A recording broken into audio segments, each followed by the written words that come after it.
Ya, selamat malam. Perkenalkan nama saya Iwan Karolai dari Prodi Teknologi Pendidikan 2020. Hari ini saya akan khotbah mengenai beberapa materi. Tapi sebelum kita mulai ke materinya, ayo kita mendengarkan satu pujian terlebih dahulu.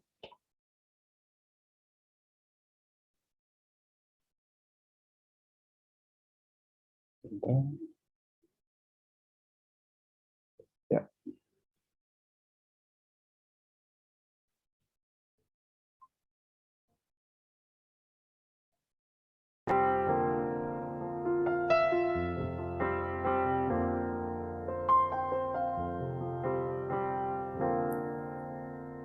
Firman-Mu pelita bagi kakiku, terang bagi jalanku.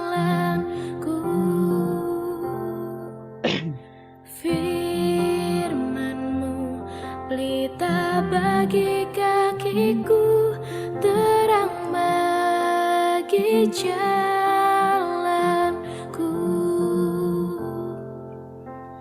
Waktu ku bimbang dan hilang jalanku, tetaplah Kau di sisiku. Dan takkan ku takut, asal Kau di dekatku, besertaku selamanya.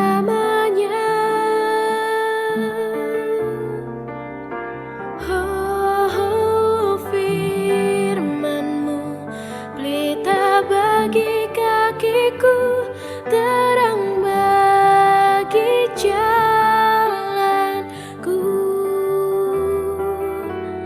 Firman-Mu pelita bagi kakiku, terang bagi jalanku.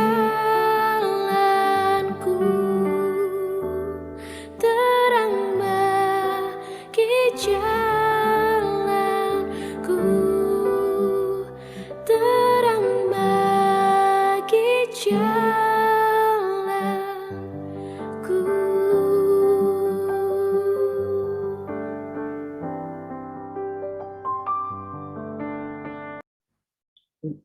iya. Oke, sebelum ke materinya, kita terlebih dahulu. Ya, teman, sekarang aku akan memberitakan tentang firman Tuhan. Kalian bimbing aku itu agar apa yang katakan merupakan apa juga yang keluar dari mulut Tuhan. Terima kasih Tuhan, buka hati para pendengar agar mau mendengarkan firman. Terima kasih Tuhan, dan nama Yesus ini sudah berdoa. Amin. Nah, ini untuk materi yang pertama kita mengenai Yesus Kristus ya. Jadi siapa itu Yesus Kristus? Nah, pada umumnya Yesus itu dipandang sebagai manusia biasa yang hidup di bumi, tepatnya di Israel pada 2000 tahun yang lalu. Nah, hampir setiap agama besar itu mengenal atau mengajarkan bahwa Tuhan Yesus adalah seorang nabi atau seorang guru yang hebat, guru yang saleh, seorang manusia yang suci, dan lain-lain. Tetapi Tuhan Yesus sendiri berkata dalam Yohanes 10 ayat 30 yang bunyinya, Aku dan Bapa adalah satu. Yang artinya Yesus itu sama dengan Allah di surga, Tuhan kita. Nah, masih banyak ayat yang lain yang menjelaskan mengenai siapa sebenarnya Tuhan Yesus itu. Contohnya ada di Yohanes 14 ayat 6, lalu Yohanes 14 ayat 9, lalu Yohanes 13 ayat 13, dan juga Yohanes 17 ayat 22.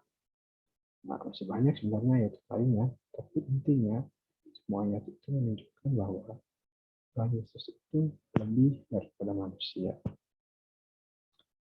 Nah, semua cerita, semua kisah tentang Tuhan Yesus itu kan semuanya ada di Alkitab ya.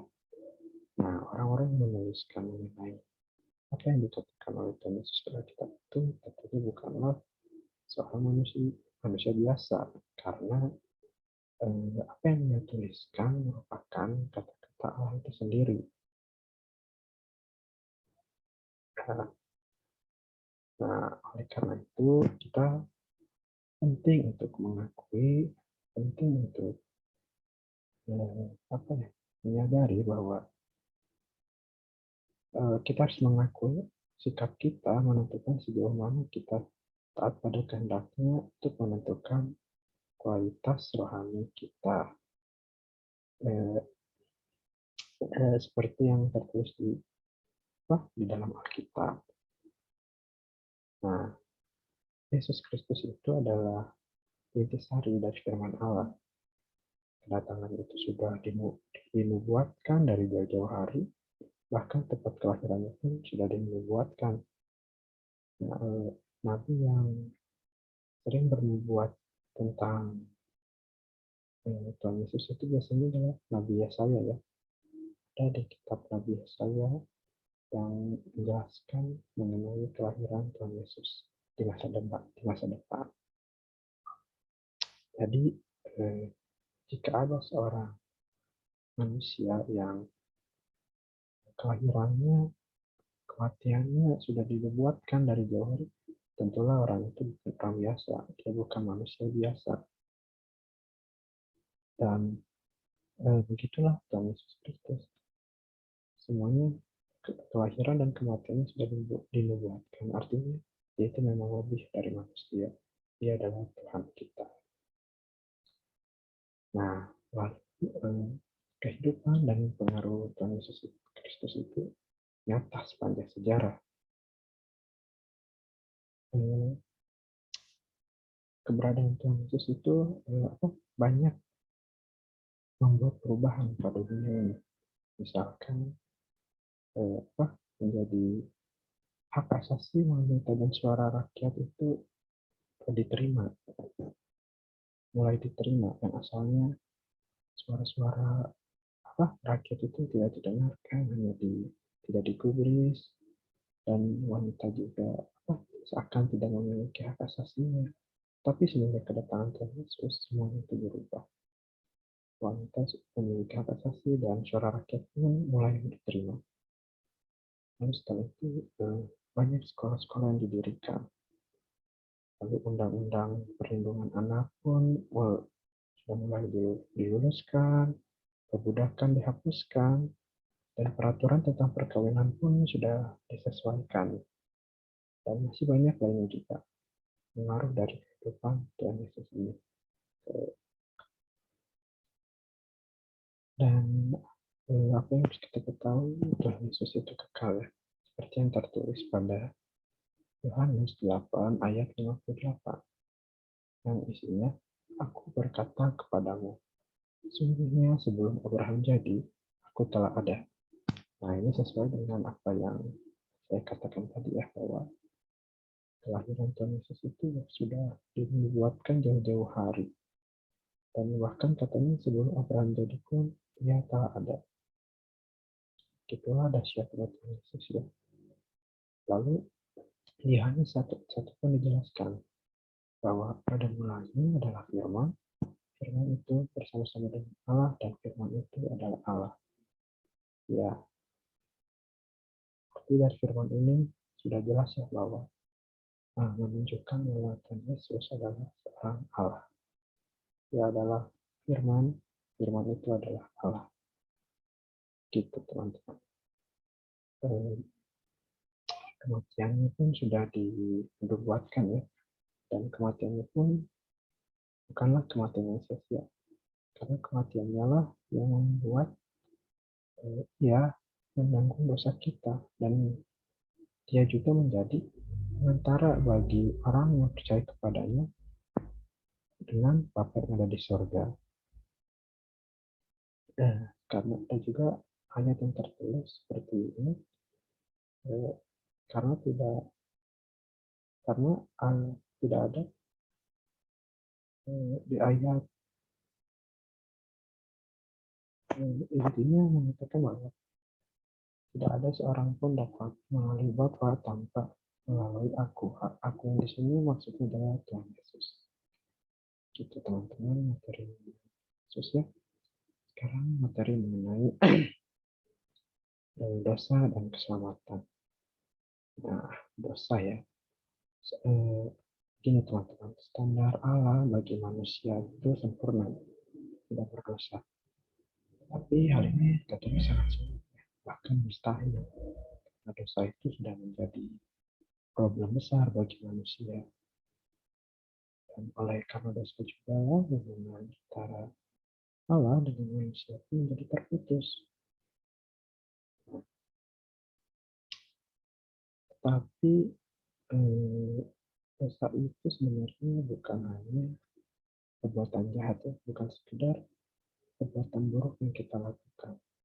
Tapi dosa itu lebih seperti potensi yang tertulis dalam Roma 7 ayat 17. Isinya, kalau demikian, bukan aku lagi yang memperbuatnya, tapi dosa yang ada di dalam aku. Mulai sini kawan teman-teman. Lalu Tuhan juga sudah menetapkan bagi manusia untuk sempurna ya. Tapi seperti yang kita tahu manusia itu sudah jatuh ke dalam dosa sehingga dia sudah tidak bisa lagi sempurna. Benar bukan? Salah. Walaupun manusia sudah tidak bisa lagi sempurna, tetapi seperti tertulis dalam Roma 3 ayat 23, manusia sudah tidak bisa lagi sempurna seperti tertulis dalam Roma 3 ayat 23. Di sini, karena semua orang telah berbuat dosa dan telah kehilangan kemuliaan Allah. Itu teman-teman. Tapi seperti yang kita ketahui, Allah itu memang maha adil, tapi juga maha pengampun. Oleh karena itu, Allah memberikan kesempatan kepada manusia dengan mengaruniakan anaknya yang tunggal, supaya setiap orang yang percaya kepadanya tidak binasa, melainkan beroleh hidup yang kekal. Yohanes 3 ayat 16. Nah, Kristus itu telah menembus kita dari hukum Taurat dengan jalan jadi kutuk karena kita. Sebab ada tertulis, terkutuklah orang yang digantung pada kayu salib. Jadi Tuhanlah dan Tuhan Yesuslah yang menanggung semua dosa kita, kutuk kita dengan kematiannya di kayu salib. Ini harus kita tahu teman-teman bahwa keselamatan itu adalah anugerah dan kasih karunia dari Allah. Kita manusia itu diberi kebebasan untuk memilih mau diselamatkan atau tidak. Jika kita mau diselamatkan, kita haruslah bertobat dan hidup baru. Hidup baru di sini maksudnya dibaptis, ikut kematian Tuhan Yesus, ikut menanggung kayu salib. Tapi walaupun orang sudah hidup baru, sebenarnya masih tetap saja bisa melakukan dosa. Lalu apa yang membedakannya? Yang membedakannya adalah dosa yang kita lakukan itu adalah potensi, bukan kita lagi yang melakukan itu, tapi dosa yang ada di dalam kita. Oleh karena itu, di hari penghakiman nanti, Tuhan Yesus akan membela kita agar kita disaring dari orang-orang yang belum hidup baru, sehingga kita bisa ikut dengannya ke kerajaan surga. Begitu teman-teman ya, ini materi dosa dan keselamatan. Sekarang mengenai ilustrasi roda. Apa itu ilustrasi roda? Ilustrasi roda itu merupakan sebuah penggambaran tentang bagaimana seharusnya umat Kristen bertumbuh. Nah, dalam ilustrasi roda itu, Tuhan Yesus ada di bagian tengah. Mengapa Tuhan Yesus menjadi bagian tengah dalam ilustrasi roda? Karena Tuhan Yesuslah sumber kehidupannya. Seperti tertulis dalam Yohanes 15 ayat 5. Akulah pokok anggur dan kamulah rantingnya. Barang siapa tinggal di dalam aku dan aku di dalam dia, ia berbuah banyak. Sebab di luar aku, kamu tidak dapat berbuat apa-apa.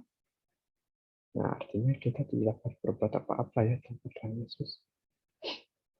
Nah, pada ilustrasi roda ini, doa itu digambarkan sebagai memiliki hubungan vertikal dengan Tuhan. Doa itu merupakan cara agar umat Kristen dapat berkomunikasi dengan Tuhan. Nah, doa itu sebagai penyambung apa yang Tuhan inginkan dengan apa yang kita lakukan. Begitu. Jadi kita sebagai umat Kristen perlu belajar untuk mengimplementasikan cara berdoa yang benar. Nah, lalu pada dalam ilustrasi roda tersebut, jari yang kedua adalah firman Tuhan. Oh iya, jari yang pertama tadi itu doa ya. Jadi jari yang kedua itu adalah firman Tuhan. Nah, ada tulisan firman Tuhan yang memiliki hubungan vertikal. Nah, firman Tuhan itu merupakan hal yang penting karena firman Tuhan adalah pedoman dalam hidup dan untuk menumbuhkan pengenalan kita kepada Tuhan. Ya, apa yang ingin Tuhan ajarkan oleh kita kepada orang lain itu semua tertulis dalam firman-Nya, dalam Alkitab-nya. Bagaimana kita melakukannya, bagaimana kita hidup, semua itu tertulis dalam Alkitab-nya. Karena itu kita harus bacanya agar kita tidak kehilangan arah. Lalu jari yang ketiga dalam ilustrasi roda itu adalah persekutuan. Persekutuan itu adalah komunitas di mana kita sesama Kristen saling membantu menumbuhkan rasa kasih sayang, peduli, dan membagikan kepercayaan kita kepada yang lain. Persekutuan itu bisa menjadi tempat kita saling berbagi ilmu, saling berbagi pengalaman, saling membantu mengenal Tuhan, bersama mengenal Tuhan. Karena itulah persekutuan itu sangat penting ya teman-teman. Lalu yang keempat adalah bersaksi. Nah, belajar yang keempat itu bersaksi. Bersaksi itu adalah untuk menjadi sebuah saksi Yesus dan memberitakan berita baik kepada semua orang. Bersaksi itu salah satu cara kita mengenalkan Tuhan Yesus kepada orang lain. Agar orang lain itu bisa melihat Tuhan Yesus dalam diri kita. Begitu teman-teman. Mengenai ilustrasi roda ya. Sekarang mengenai Alkitab. Mengenai Alkitab, dari dulu sampai sekarang, pengkhotbah itu selalu mengkhotbahkan apa yang ada di Alkitab. Karena Alkitab itulah firman Tuhan, sumber dari segala yang dikatakan oleh Tuhan. Nah, apa yang unik dari Alkitab ini? Alkitab ini ditulis dalam kurun waktu 1800 tahun, mulai dari Perjanjian Lama sampai Perjanjian Baru. Alkitab Perjanjian Lama dan Perjanjian Baru ini walaupun ditulis dalam rentang waktu yang lama, tetapi itu sebenarnya sangat tetap berkaitan.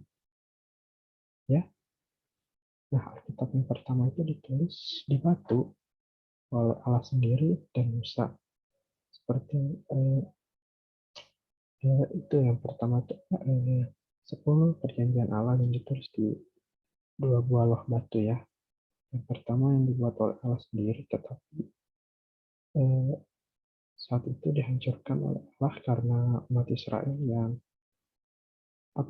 tidak mengindahkannya lagi, sehingga dibuat kembali oleh Musa di batu. Lalu Alkitab itu terus berevolusi ya, mulai setelah dari batu itu mulai ditulis ke media yang lain, misalkan di tanah liat, di kulit binatang, yang terakhir yang paling bagus itu ditulis di kertas ya, di kertas ditulis. Nah, lalu unik lagi dari Alkitab adalah Alkitab itu ditulis oleh lebih dari 40 penulis. Nah, bagaimana Alkitab itu ditulis? Alkitab itu ditulis dengan seksama dan disalin secara akurat dan tepat hingga ke kata terakhirnya, agar makna firman Tuhan yang disampaikan kepada kita itu tidak berubah. Nah, gulungan-gulungan dari kitab perjanjian lama itu sebenarnya sempat menghilang beberapa ratus tahun. Tapi akhirnya ditemukan kembali di sebuah gua di daerah Laut Mati ya. Beberapa memang sudah rusak, sudah rapuh, tapi masih bisa diselamatkan, masih bisa diperbaiki dan ditulis kembali. Mungkin itu sudah menjadi rencana Tuhan ya. Nah, itulah hebatnya Allah kita.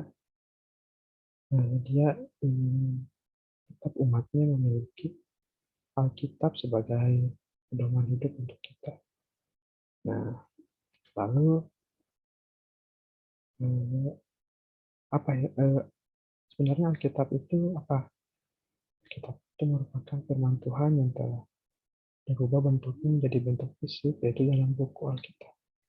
Yang isinya itu merangkum berbagai firman Tuhan yang telah disampaikan oleh Tuhan kepada kita. Lalu emang apa manfaat dari membaca Alkitab? Nah, firman Tuhan yang ada dalam Alkitab itu sangat berguna untuk menjadi pembelajaran bagi kita untuk bertumbuh dengan baik. Alkitab juga dapat memprediksi masa depannya, seperti cerita Tuhan Yesus tadi yang sudah dinubuatkan oleh Nabi Yesaya ratus-ratus tahun yang lalu sebelum ia lahir. Nah, Alkitab itu ditulis oleh juru tulis Masoret ya, yang sudah diseleksi, yang sudah penulisannya pun mengikuti berbagai aturan yang berlaku agar isi dari Alkitab itu tidak berubah. Walaupun memang sebenarnya ada beberapa perubahan, tetapi itu tidak mempengaruhi, tidak merubah isi inti dari Alkitab tersebut. Begitu teman-teman ya. Sekarang mengenai marketplace ministry. Nah, apa itu marketplace ministry? Marketplace ministry itu adalah pelayanan dimanapun kita ditempatkan. Jadi mau kita di kampus, mau kita di lingkungan rumah kita, itu adalah marketplace kita, tempat kita melayani untuk Tuhan. Ya. Nah, dalam segala aktivitas yang kita lakukan itu, di setiap tempat itu kita harus menjadi saksi ya kerajaan Allah. Nah, ada sebuah persepsi yang keliru ya, bahwa kegiatan beribadah dan kegiatan reguler itu harus dipisahkan. Salah ya. Karena nyatanya dalam segala sesuatu, dalam segala kegiatan yang kita lakukan itu adalah ibadah.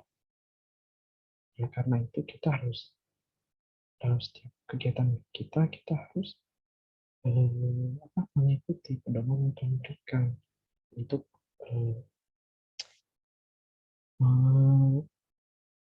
menunjukkan citra Allah dalam diri kita. Nah, lalu ada beberapa kesalahan pahaman lagi yang keliru ya. Misalkan perintah Tuhan itu berlaku untuk orang Kristen saja. Salah ya, perintah Tuhan itu untuk setiap manusia yang ada di bumi ini. Tapi tugas kita lah, tugas orang Kristen lah untuk menyampaikannya, untuk mengingatkannya, untuk menyebarkan aturan-aturan, menyebarkan berita-beritanya. Itulah yang menjadi tugas kita sebagai orang Kristen agar mereka tahu, orang di luar Tuhan itu tahu. Lalu kekeliruan yang kedua itu, gereja itu hanya mengurusi kepentingan gereja saja, program untuk kepentingan gereja. Nah ini walaupun tidak semuanya, tetapi memang beberapa gereja hanya mengurusi kepentingan gerejanya saja ya. Tetapi itu tidak tepat karena gereja itu membuat program untuk kepentingan warga lain juga, warga sekitar. Untuk apa? Untuk mengenalkan Tuhan Yesus dengan cara yang paling sederhana, melalui perbuatan kita sendiri terlebih dahulu, perbuatan gereja terlebih dahulu. Gitu.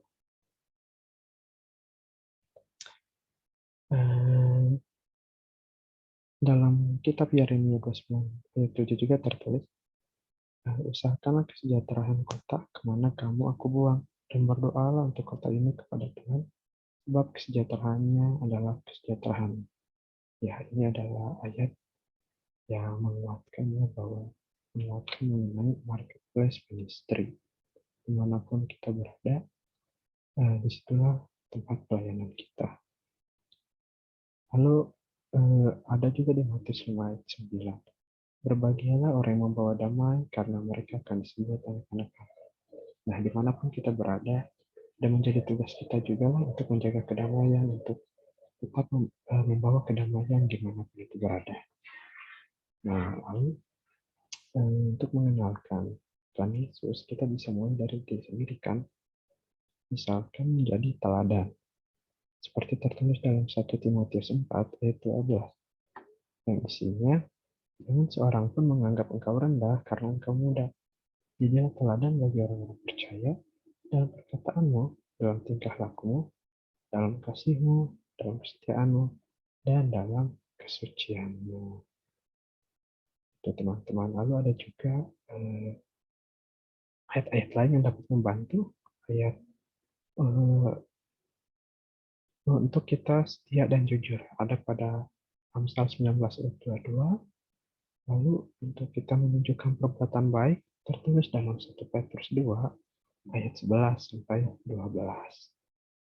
Ya. Sekarang kita ke pemateri yang terakhir, yaitu The Bible and Leadership. Nah, pemimpin dalam Alkitab itu adalah pemimpin yang jujur dan berintegritas.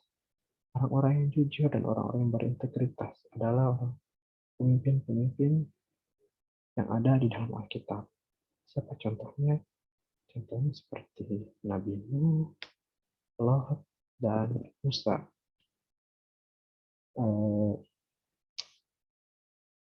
Seorang pemimpin itu tidak akan dipandang bila pemimpin tersebut tidak jujur, kan? Ya, karena itu kejujuran menjadi salah satu karakter yang harus dimiliki seorang pemimpin. Lalu pemimpin juga harus mempunyai arah. Dia harus tahu tujuan dia memimpin itu untuk apa, agar dia tidak tersesat dari tujuan awal yang ia inginkan, ia butuhkan. Nah, ketidakjujuran itu akan menghasilkan kebohongan ya. Jadi jika kita sekali bohong, biasanya kita akan menggunakan kebohongan lain untuk menutupi kebohongan tersebut. Oleh karena itu, jangan kita berbohong, tetaplah jujur seperti pemimpin yang ada di Alkitab. Nah, lalu tidak berintegritas. Siapa contoh tokoh Alkitab yang tidak berintegritas? Yaitu Yudas. Yudas itu salah satu murid Tuhan Yesus yang menyelewengkan dana ya. bisa dibilang Yudas itu adalah bendahara di antara murid-murid Tuhan Yesus. Tapi dia menyelewengkan dana, bahkan ia menjual Tuhan Yesus Kristus kepada imam-imam besar. Nah, itu tidak boleh kita tiru ya.